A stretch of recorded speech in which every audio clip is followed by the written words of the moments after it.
Welcome to Excel Intuition's date function video. Suzanne here. If you haven't already done so, I recommend you download this file because you'll be able to experiment a lot and look around and learn about dates. We're going to start by looking at the date function defined worksheet, because this is a good way to see the arguments, the different date functions we're covering here. The only one we're talking about specifically in this video is the actual date function. And that function has three arguments: the year, the month, and the day. And they are entered into that function in that order, separated by commas. And what the date function returns is the date represented by the year, month, and day given to it. And it returns it as a date serial number in Excel that can be formatted as a date, or it could be formatted as a number. But it's a number representing that date, and it would be the number of days from January 1st, 1900 to the date in question. So let's take a look at some opportunities to use the date function.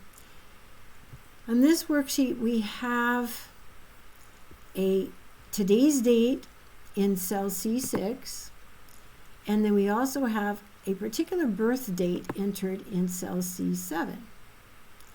Now, we might like, once we know somebody's birth date, we might like to be able to construct what their birthday this year would be. And the date function allows us to do that. So in this example, we're using the date function, giving it the year of today's date, the year from the date in C6, and then we're giving it the month of the birth date that's over here in G7, which happens to be 12. We can see it here. We're feeding that month into the date function. And then the day argument in the date function, we're getting that from the cell containing the day from the birth date in C7. We got that day using the day function, and we're combining that year, the month, and the day, and we'll come out with the date December 31st, 2023. And this is formatted as a date, but if you change it to general format, now it's a number. That's the date serial number, 45,291, that represents December 31st, 2023. And that is the number of days since January 1st, 1900, when Excel tracks time from. That there are no dates before January 1st, 1900 in an Excel spreadsheet. So I'm going to format that back to a date format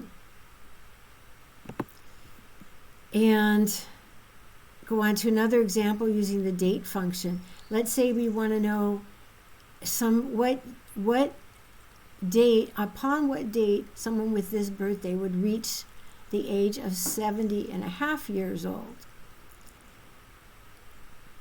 We use the date function and we feed it the year they were born plus 70 as the first argument, the year argument. Then for the month argument, we give it the month they were born plus 6. So they would be 70 and a half, 6 months after the 70th birthday.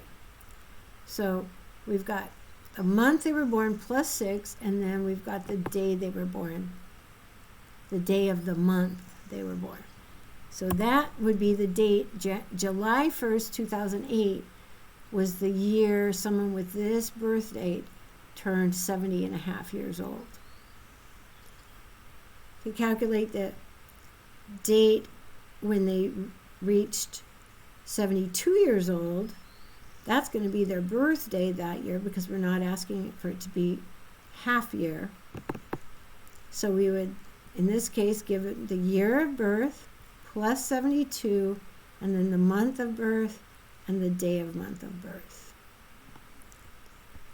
And here's one other challenge: the half year birthday following this year's birthday.